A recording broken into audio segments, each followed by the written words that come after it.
Welcome to the parent introduction video for the stamp game. The stamp game is the next step towards abstraction after the golden bead material. So it's sort of this bridge. We go golden bead material to the stamp game, to a bead frame, and then to doing all of this on paper. Or for multiplication and division, we have a few extra steps before getting to paper. But before your child begins the stamp game, they should have a lot of experience using the golden bead material.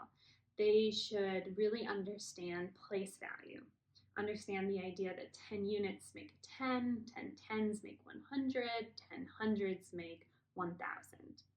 We also want to make sure they're really comfortable with 4-digit numbers. So being able to make them, being able to point out which numbers in the tens place or the hundreds place. We also want to make sure they've had experience doing both static and dynamic addition, subtraction, multiplication, and division using the golden beads before they go to the stamp game. The golden beads is such a foundation building material, and the more experience they can get there before moving to the next step and moving towards abstraction, the better they'll understand what they're actually doing and why they're doing it when they finally get to doing this math on paper with no materials.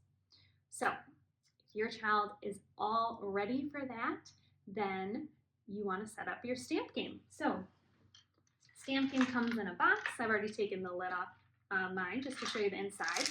So setup is really simple. We want our unit stamps, the ones that have the 1 on them, all the way in the right compartment here. And it should go units, tens, hundreds, thousands. Up at the top, we have these little things, we call those Skittles in Montessori. So those will go up in this compartment here, and then these little circles will go in this compartment. I also stick my big Skittle in that one. We don't use it very much, so just keep it over there. The other thing we will want is all of the problem cards all set up, or you can just go one video at a time and get those ready. And then I just found a pretty bowl from home and stuck all my problem cards in there, and those go on the shelf next to the stamp game. If you would like to organize your shelves with any other Montessori material you may have at home, we organize them going left to right, top to bottom, in order that the child learns them typically.